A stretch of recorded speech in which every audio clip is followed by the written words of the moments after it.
Нищо не беше по-важно за Исус от отделния човек. Нямаше значение кой беше той или откъде е. През многото години на служение, църквата леко откри, че няма по-голяма радост от тази да обичаш и да помагаш на Божите люди, на всеки по-отделно. Присъединете се към пастор Джон и Доди Остин през следващите 30 минути, докато те правят Божието Слово приложимо към вашия живот.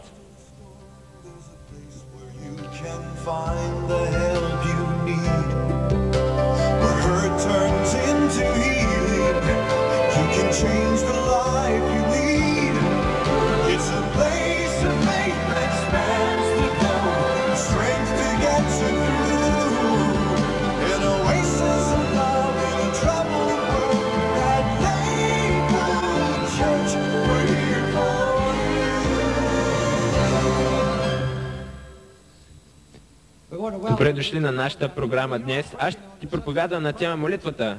Молитвата променя хората. Тя не променя Бога, но казвам ви, ако се молите, ще става чудеса.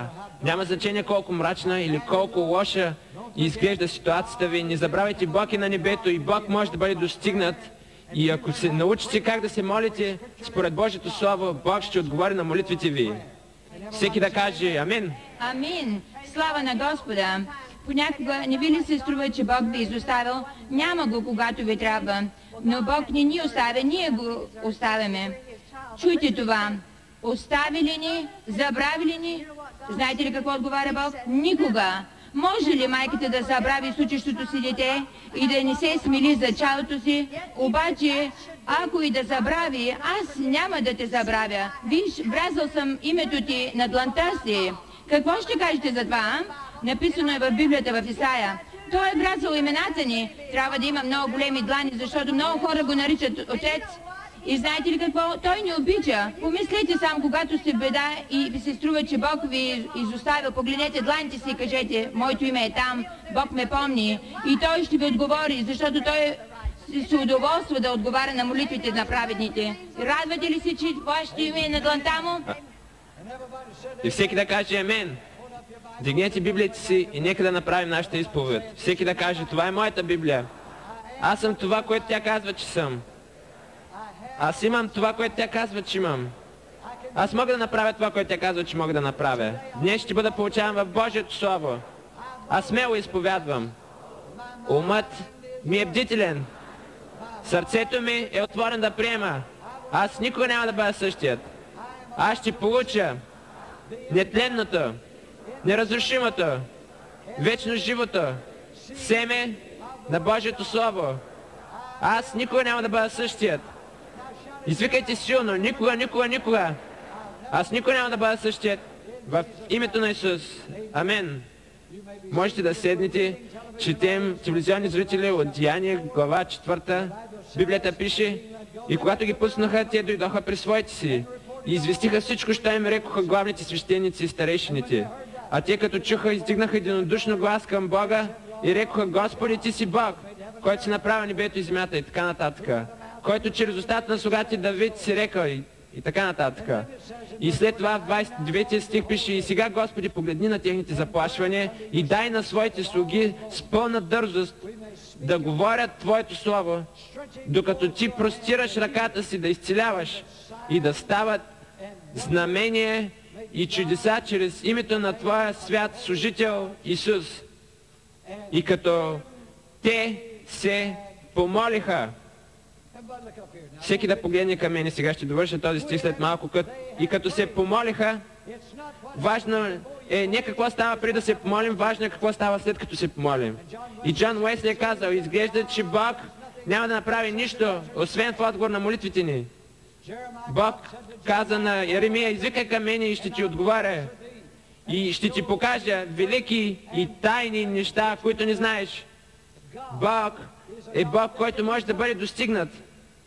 Няма значение какъв е проблема ви. Бог може да направи несравнимо повече, отколкото всичко, което искате или мислите, според силата, която действа в нас. Благодаря на Бога, че Той може да направи несравнимо повече от нашите най-смели мечти и въжделения. Бог не е умрял. Бог е жив Бог. Библията пише, че служим на истинния и жив Бог. Много хора служат на мъртви богове. Те вече са умрели и ги няма, но нашия Бог е жив. Амин. Той е истинния и жив Бог. И Той отговаря на молитвите ни. Нищо не е мъчно за Бога. Библията пише, има ли нещо твърде мъчно за Бога? И отговорът е не. Няма нищо мъчно за Бога. Има една дума, която описва какво ще направи молитвата. Коя е тя? Всеки да извика всичко. Извикайте силно. В Библията пише, те бяха на едно място, аз проповядам за това от известно време, те бяха на едно място и бяха единодушни. Важно е да бъдем единодушни. Затова ние имаме 1000 молитвени събрания в домове, отворени за молитва всяка седмица по 1 час. Единодушни. Ние вярваме в единодушните молитви за чудеса, знамения и финансови благословения и отговори на проблемите в живота. Ние вярваме. 1000 домове се молят. Те се молят за телевизионните зрители и всичките писма, които ни пишете. Ние се молим. Бихте ли казали амин? Бихте ли казали по-силно амин? Ние се молим. 1000 домове в съгласие. И както ви казах, нашият персонал идва на работа в 9 часа и те се молят до 10. Молят се и вярват на Бога, че този рак ще бъде прогонен от телата на хората. Бихте ли казали амин? Че те ще бъдат изцелени от спин. Те вярват на Бога, че непокорните деца ще се върнат от дома отново. О, единодушно те издигнаха глас. Единодушно те издигнаха глас към Бога и казаха: Господи, погледни на техните заплашвания, и те почнаха да цитират Божието Слово. Господи, Ти си направил небето и земята с голямата си сила и морето и всичко, що е в тях, че чрез устата на слугата Давида си рекал. Това, което искам да ви кажа, е, че трябва да цитираме Божието Слово, когато се молим. Имате ли някой стих, който да донесете при Бога и на който да основете молитвите си? Колко от вас имате стих, на който основавате молитвите си? Извикайте амен. Виждате ли? Трябва ви стих от Библията. Трябва да имате основа и Божието Слово в устата ви, когато се молите. Молитвата е много неща. Молитвата е поклонение. Трябва да заставаме пред Бога и да му се покланяме. Просто да му се поклоним. И ако няма какво да му кажете, просто му се поклоните. Има сила в поклонението пред Бога. Молитвата е хваление. Можете да дойдете при Бога и просто да кажете: Господи, днес е моят ден за хваление. И започнете да хвалите Бога за всичко, което е направил. И след това молитвата е благодарение. Ако се уморите да се молите едно и също нещо, просто кажете: Боже, днес е моят ден да Ти благодаря. Благодаря Ти, че мога да ходя. Благодаря Ти, че имам 2 ръце. Благодаря Ти, че мога да виждам. Благодаря Ти, че мога да чувам. Благодаря Ти, Господи, че имам съвършено здраве. Благодаря Ти, Господи, че сметките ми са платени. Благодаря Ти, Господи, че семейството ми е благословено. Аз Ти благодаря. О, молитвата е поклонение, хваление и благодарение. И просто потанцувайте малко в Божието присъствие и му благодарете. Не е нужно да се молите едно и също нещо през цялото време. Само се молете, но когато направите тези неща, помнете, че молитвата е да му донесем Словото му при него. Те казаха: Господи, чрез устата на слугата Давид си рекал. Вземете стих като този. Много са бедите на праведния. Не обичам да чета това, но това е истина. Много са бедите на праведния. И вие можете да донесете този стих при Бога и да кажете: Боже, аз съм в беда. И Библията пише: много са бедите на праведния, но благодаря Ти, Господи, че това не е целият стих, но Господ, о, не забравяйте Господ в бедата си. Господ, който беше роден в Ветлеемските ясли, който израсна в Галилейската страна. Господ, който върши чудеса и знамения. Господ, който умря на кръста и възкръсна. Господ, много са бедите на праведния, но Господ го избавя от всички тях. От всички тях. Вие наистина имате право да бъдете избавени от всичките ви беди. Всичките ви беди. Очите на Господа са върху праведните и ушите му отворени към техните молитви. Обичам да донасям този стих при Бога. плач може да влезе да пренощува. О, много нощи на плач сме имали. Беше нощ на плач, когато Лиса беше родена и докторите казаха, че тя никога няма да бъде нормална. Стани, Лиса, искам да те видят отново. Те казаха, че няма никога да бъде нормална, нямаше сучещи рефлекси, нямаше мускулен тонус, не можеше да пълзи. Но Бог беше нощ на плач. Но благодаря на Бога, тя е жива днес. Алелуя! И тя е нормална днес. Тя проповядва Словото днес. Беше нощ на плач, когато поставиха диагнозата на Дори метастичен рак на черния дроб и много от вас не знаят това. Стани, Дори, докторите казаха, остават и само няколко седмици. Не месеци, пастори, но седмици. Това беше преди почти 15 години. Благодаря на Бога, няма и следа от рак в тялото й. Амин, амин, амин. Беше нощ на плач. На плач. Вечер може да плаче, да пренощува. О, можете да говорите на Бога за този стих. Много от вас плачат днес. Много от вас, които ни гледате, сте плакали горко, сърцето ви е разбито, не знаете какво да правите, не знаете как да се избавите от бедата. Някои от вас мислят за самоубийство, но аз ви казвам, Библията пише, вечер може да влезе плач, да пренощува, но! Всеки да извика но! Всеки да извика но! О, плач може да влезе да пренощува, но, о, Божии деца, погледнете към източното небе! Алелуя! О, погледнете към източното небе! О, погледнете и вижте, слънчеви лъчи се показват от източния хоризонт. Казвам ви, те стават по-ярки. Ето изгрява слънцето, в Библията пише, плач може да влезе да пренощува, но радост иде на сутринта. Алелуя! О, алелуя! Всеки да извика, слънцето изгрява. Извикайте пак. Това, че плачете, не означава, че слънцето няма да изгрее. Чуйте ме, добри дни ви предстоят. Смирете се пред Бога, поклонете му се, хвалете го, покорете му се, благодарете му, извикайте към него и радост ще дойде на сутринта. Бихте ли казали амин? Радост иде на сутринта. И като се помолиха, ще кажете, брат Остин, колко още ще ни говориш за молитвата?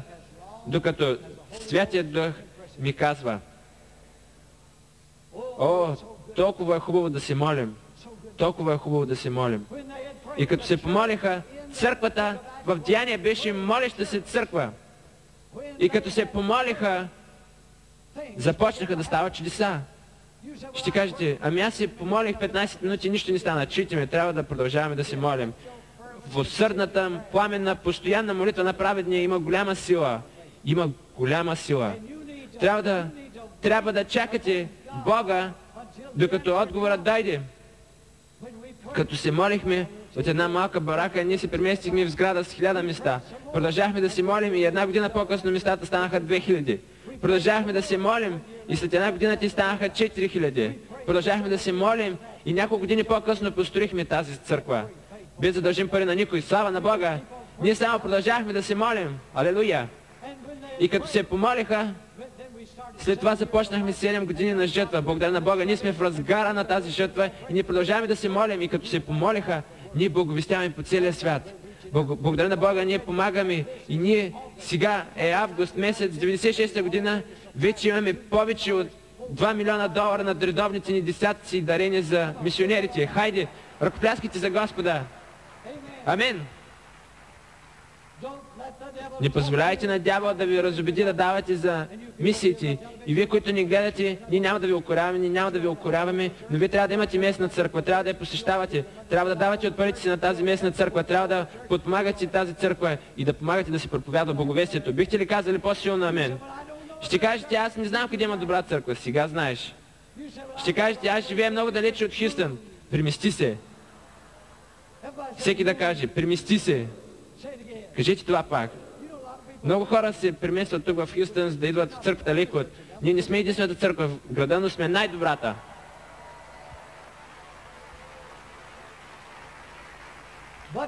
Ние трябва да сме молеща се църква.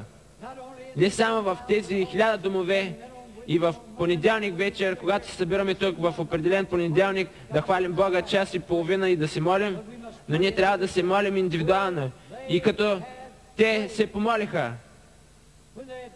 помолиха, започнаха да стават чудеса, няколко неща станаха. Първо, Библията пише, и като се помолиха, мястото, където се бяха събрали, се потреси. Хората много се впечатляват, ако някой падне под силата или започне да се тресе. Ако се впечатлявате, когато хората се тресат, почакайте докато сградата започне да се тресе. Казвам ви, Бог ще я разтърси сградата. И след това Библията пише, че след като се помолиха, те говориха с дързост Божието Слово. Когато се молите, вие можете да говорите Божието Слово с голяма смелост. Вие можете да говорите Божието Слово и да извиквате към съществуване тези неща, които Бог казва за вас в Словото си. Аз съм ново създание в Христа Исуса. Няма значение какво казваш, дяволе. Аз съм новороден, не от тленно семе, а от нетленно, чрез Божието Слово, което живее и пребъдва вечно. Аз съм ново създание, аз съм новороден, аз съм избавен от царството на тъмнината. Ти можеш смело да говориш Божието Слово. Аз съм избавен от властта на тъмнината и съм приселен в царството на Неговия възлюбен Син. И така, мястото се потресе. Ние трябва да се молим Бог да разтресе църквата леко. Просто да започне да я тресе. И да я възпламени. Огънят на Святия Дух трябва да излиза от покрива на тази сграда, така че пожарната команда да дойде тук и да се опитат да го угаси.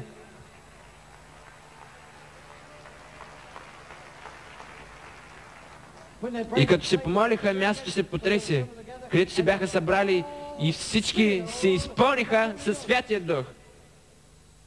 Сега това не означава, че те получиха кръщението в Святия Дух, те го бяха получили в Деяния 2 глава. И те всички се изпълниха със Святия Дух и почнаха да говорят на чужди езици. Каква чудна радост! Те всички се изпълниха със Святия Дух и почнаха да говорят на чужди езици, според както Духът им даваше да говорят. Благодаря на Бога, но това не означава, че това ще бъде единственото проявление на Святия Дух в живота ви. И като се помолиха, те се изпълниха отново, призаредиха се със Святия Дух. Бог отговори на молитвите им, като им даде силата на Святия Дух. И вие трябва не само да се присъедините към някоя църква и не само да се новородите, но вие трябва да имате силата на Святия Дух. Силата. Исус им казва, ще приемете сила, когато дойде върху вас Святия Дух. И ще бъдете свидетели за мене в Юдея, Самария и до края на земята. Исус им говори за кръщението в Святия Дух. Но сега, когато имате кръщението, това не означава, че можете да скръстите ръце и да седнете и да кажете, аз успях, получих всичко, не трябва. Не, трябва да се изпълвате със Святия Дух. Те всички се изпълниха. Те се молиха Бог да простре ръката си, да изцелява, да става чудеса и знамения, да говорят Божието Слово смело. Как Бог ще направи това? Святия Дух. Всеки да извика Святия Дух. Единствената част от Бога, която е на земята, е Святия Дух. Библията пише, Той дойде като хвучението на силен вятър и Той управлява всички дейности на църквата. И Той е в църквата да ни укрепява, да ни помага, да бъде с нас, да ни открива. Той е нашият божествен помощник. Исус казва, от себе си аз нищо не мога да върша. И ако Той казва това, и ние можем да го кажем. Нищо не можем да направим от себе си. Но благодаря на Бога не чрез сила, не чрез мощ, а чрез Духа ми, казва Господ. Всеки да извика, благодаря на Бога за Святия Дух. Извикайте пак. Кажете го пак. Забележете, тук пише, и като се помолиха първо, мястото се потресе. Второ, те се изпълниха със Святия Дух. И трето, те говориха Божието Слово с дързост. И четвърто, те бяха избавени от материализъм и множеството на повярвалите имаше едно сърце и душа. Те бяха единни. Не само, че говориха Божието Слово смело, но те имаха една душа и ум. О, има сила, когато църква или група от хора или семейство, съпруг и съпруга са в съгласие. И цялото множество, помислете се това, което Святия Дух прави. Знаете ли, ние сме в тази църква повече от 30 години, никога не сме имали разцепление на църквата и не плануваме да имаме. Бихте ли казали амен?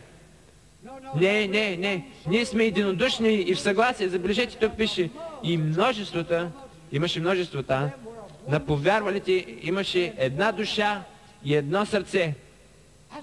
Затова църквата Лейкхолд върши това, което върши. Ние имаме една душа и едно сърце. Какво ни дава една душа и едно сърце? Святия Дух. Святия Дух. Чуйте ме, когато следваме Святия Дух, ние имаме една душа и едно сърце. И след това, забележете, нещо необикновено се случи. Мисля, че нашата църква е за пример в това отношение. Не знам за вашата църква, но знам, че много от вас имате хубави църкви. Тук пише, ни един от тях не казваше, че нещо от имота му е негово, но всичко им беше общо. Те бяха избавени от материализъм, от алчност и егоизъм. И когато ние сме в съгласие, имаме една душа и едно сърце, Святият Дух ни изпълва и ние не обичаме парите, ние обичаме да ги използваме за Бога. Амин. Ако не даваш десятък и ако не даваш за мисионерите, ти трябва да се молиш. Трябва да поговориш на Бога за това. Те имаха едно сърце и една душа и ни един от тях не казваше, това е мое и това не е твое. Не можеш да имаш това, не можеш да имаш това. Те бяха избавени от материализъм. Те искаха да помогнат на всеки. Такива са и хората тук в църквата. Те ще дадат платото си, ризата си, обувките си на когото и да било. Винаги, когато стане нещо, хората тук дават преизобилно. И така трябва да бъде, когато сме изпълнени със Святия Дух. Ако сме изпълнени със Святия Дух, такива трябва да бъдем. А не да дърпаме чергата само към себе си. Какво мога да направя за света? Какво мога да направя за моите брати и сестри? Те не мислиха за имота си, не, това не е мое. Искам да ви кажа нещо. Всичко, което имате, колата ви, къщата ви, апартамента, каквото и да било, то не ви принадлежи, то принадлежи на Бога. И принадлежи на Бога. И ние трябва да бъдем като тях. Не трябва да казваме това е мое, това е мое. Не, всичко, което имаме, принадлежи на Бога и ние сме настойници. Едно сърце, една душа, без алчност. Без алчност и егоизъм. И нищо чудно е, че с голяма сила, всеки да каже голяма сила, с голяма сила апостолите свидетелстваха за възкресението на Господа Исус и голяма благодат беше на всички тях. Виждате ли, голяма сила на свидетелството за Исус беше основана на това, което вършиха. И ние искаме света да знае, че Исус не е в гроба. Никой гроб не може да задържи тялото му. О, Исус възкръсна от гроба на третия ден. Всички дяволи, всички демони, всички сили на тъмнината не можеха да го задържат в гроба. Той скъса веригите на смъртта и възкръсна. И те имаха голяма сила. Голяма сила. Благодаря на Бога, че има голяма сила в тази църква. Не поради Джон Остин, а защото имаме едно сърце, една душа и сме се посветили да благовестяваме по целия свят. Затова с голяма сила ние можем да свидетелстваме, че Исус е жив. Той е жив. И Той може да направи несравнимо повече, отколкото искаме или мислим. Отколкото искаме или мислим. И като те се помолиха. И като се помолиха, молили ли сте се? Помолили ли сте се? Ще кажете, брат Остин, още малко ще поводее. Молиш ли се? Брат Остин, пред банкрут съм. Молиш ли се? Моят опит е, че повечето хора с финансови проблеми не са дали стотинка на църквата. Или не дават десятък, те дават съвсем малко, те не почитат Бога. Чуйте ме, ако се молите за финансите си, първото нещо, което Бог ще ви каже е да посеете, да поженете жътва. Ще кажете, брат Остин, имам толкова много проблеми. Молиш ли се? Потърсих помощ от хора и не знам какво да правя. Никой не ми дава надежда. Молиш ли се? Като се помолиха, всеки да извика това. Кажете го пак. Телевизионни зрители, молете се, отделете време за молитва, застанете на колене с лице към Бога и се молете. Знаете ли, говорим за молитвата, но най-чудната молитва, с която може да се помолите, е молитвата Бог да ви приеме Исус да стане Господ на живота ви. Това е най-чудната молитва, с която може да се помолите. Не е нужно да бъде дълга. Библията пише, който призове Господното име, ще се спаси. Говорим за молитвата и Бог иска да извикаш към Него. Преди всичко Исус да дойде в сърцето ти. Защо не се предадеш на Исус днес? Просто се помоли с тази кратка молитва. Повтаряй след мен. Аз не знаех как да се моля, затова обичам да помагам на хората да се молят. Хората тук ще пазят тишина. Кажи: о Боже, ти знаеш, че съм грешник, ти знаеш, че съм в беда. Ти знаеш, че съм на път към ада. Ти знаеш, Господи, че не ти служа. Боже, имам нужда от помощта ти. Не знае към кого да се обърна. И за това се обръщам към Тебе. Знам, че Исус умря за грешниците. Исусе, ето ме, аз отварям сърцето си. И те моля, Исусе, ела в сърцето ми и бъди мой Господ и мой Спасител. Аз се предавам. Предавам се. Ела, Исусе, от този ден, нека се запише на небето: Исус е мой Господ и аз няма да се държа сякаш нищо не се е случило. Никога няма да се срамувам от Него до края на живота си. When you're lost in a storm, there's a place where you can find the help you need.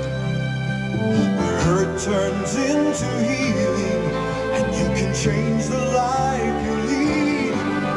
It's a place of faith that spans the globe, strength to get you through. An oasis of love in a troubled world. At Lakewood Church, we're here for you. At Lakewood Church, we're here for you. We're here for you. We're here for you.